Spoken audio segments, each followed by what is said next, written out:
Au nom du Père, du Fils, du Saint-Esprit. Amen. Seigneur Jésus, tu connais mon inconstance et mon infidélité. Tu sais combien je suis faible.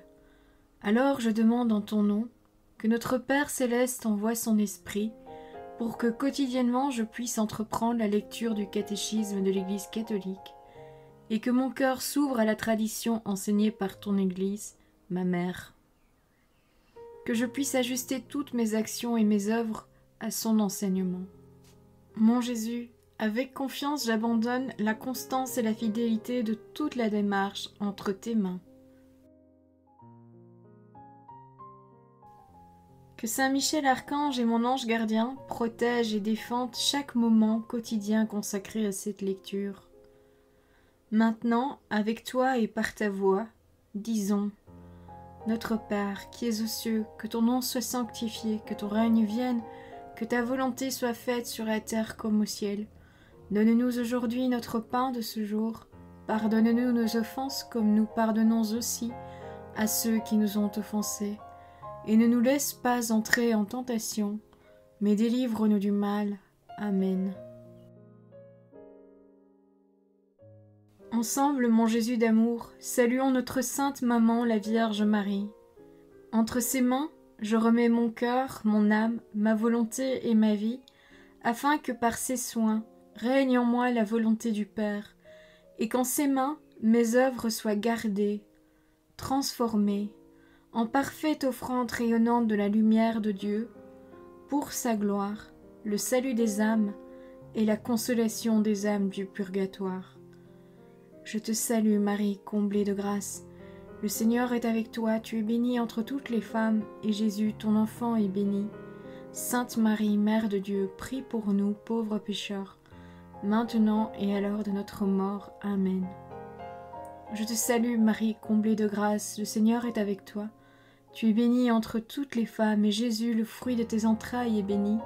Sainte Marie, Mère de Dieu, prie pour nous, pauvres pécheurs, maintenant et à l'heure de notre mort. Amen. Je te salue Marie, comblée de grâce, le Seigneur est avec toi, tu es bénie entre toutes les femmes, et Jésus, le fruit de tes entrailles, est béni.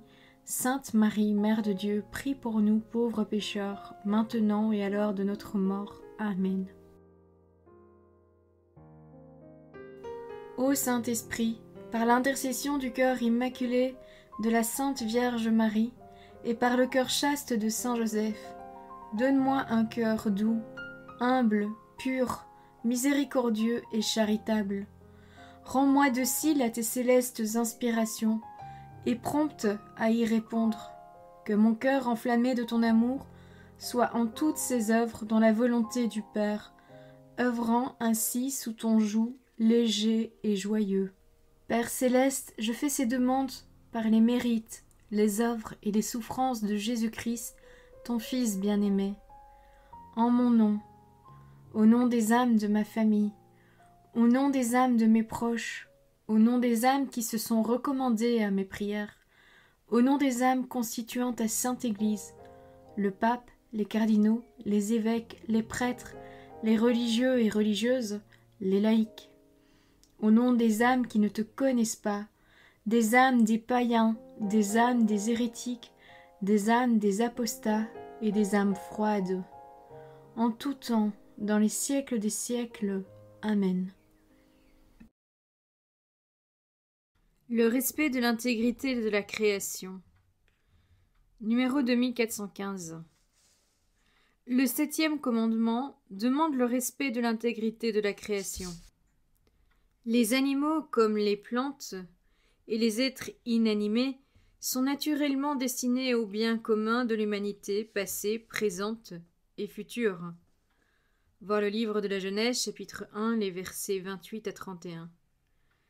L'usage des ressources minérales, végétales et animales de l'univers ne peut être détaché du respect des exigences morales.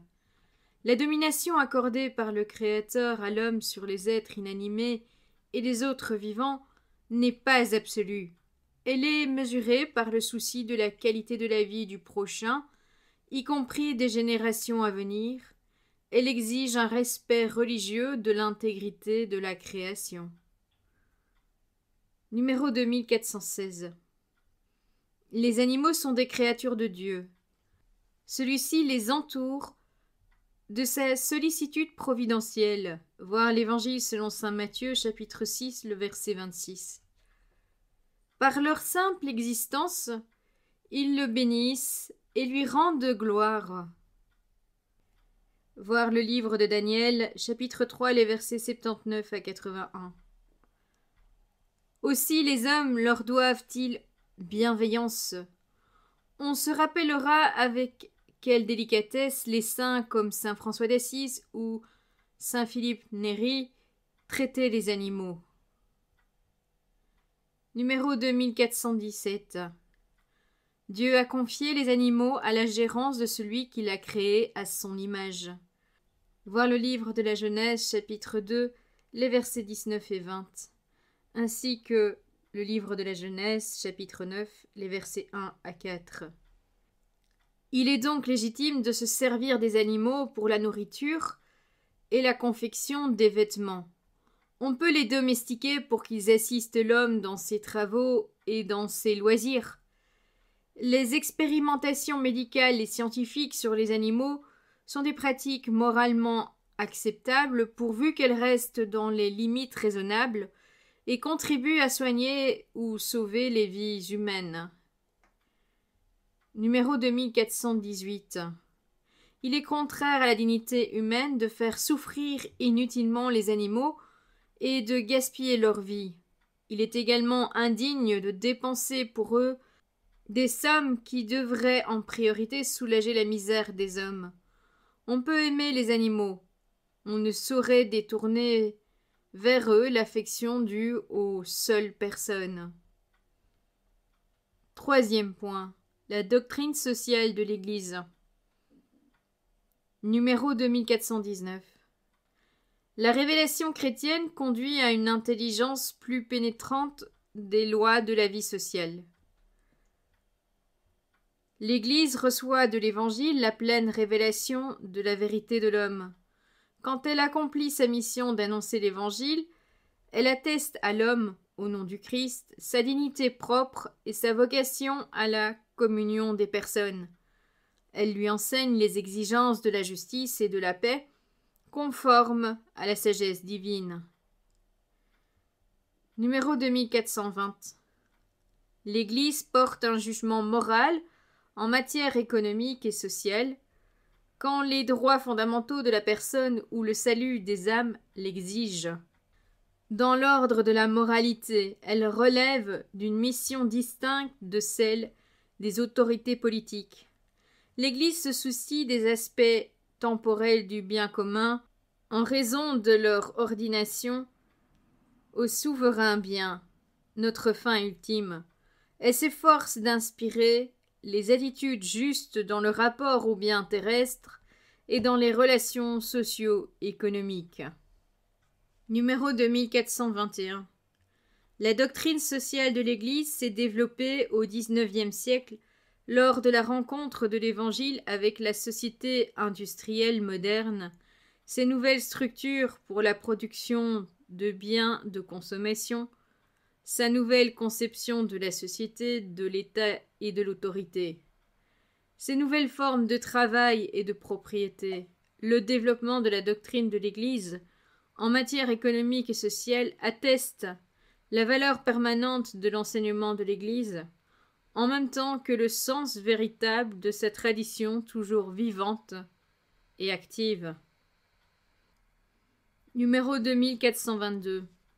L'enseignement social de l'Église comporte un corps de doctrine qui s'articule à mesure que l'Église interprète les événements au cours de l'histoire.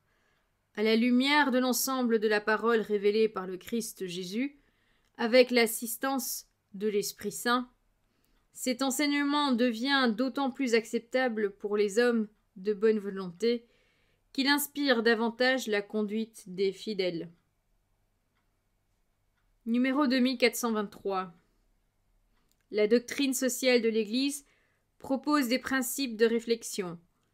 Elle dégage des critères de jugement. Elle donne des orientations pour l'action. Tout système suivant lequel les rapports sociaux seraient entièrement déterminés par les facteurs économiques, est contraire à la nature de la personne humaine et de ses actes. Numéro 2424. Une théorie qui fait du profit la règle exclusive et la fin ultime de l'activité économique est moralement inacceptable. L'appétit désordonné de l'argent ne manque pas de produire ses effets pervers. Il est une des causes de nombreux conflits qui perturbent l'ordre social. Un système qui sacrifie les droits fondamentaux des personnes et des groupes à l'organisation collective de la production est contraire à la dignité de l'homme. Toute pratique qui réduit les personnes à n'être que de purs moyens en vue du profit a servi l'homme, conduit à l'idolâtrie de l'argent et contribue à répandre l'athéisme. Vous ne pouvez servir à la fois Dieu et Mammon. Voir l'Évangile selon saint Matthieu, chapitre 6, verset 24, et l'Évangile selon saint Luc, chapitre 16, verset 13. Numéro 2425. L'Église a rejeté les idéologies totalitaires et athées associées, dans les temps modernes, au communisme ou au socialisme. Par ailleurs, elle a récusé, dans la pratique du capitalisme, l'individualisme et le primat absolu de la loi du marché sur le travail humain. La régulation de l'économie par la seule planification centralisée pervertit à la base les liens sociaux. Sa régulation par la seule loi du marché manque à la justice sociale, car il y a de nombreux besoins humains qui ne peuvent être satisfaits par le marché. Il faut préconiser une régulation raisonnable du marché et des initiatives économiques, selon une juste hiérarchie des valeurs et en vue du bien commun. Voilà, c'est tout pour aujourd'hui. Je vous souhaite à tous une bonne et sainte journée. Que le Seigneur nous bénisse tous, que votre ange gardien veille bien sur chacun d'entre vous, que la paix habite votre cœur et le cœur des membres de votre famille. Au nom du Père, du Fils, du Saint-Esprit. Amen.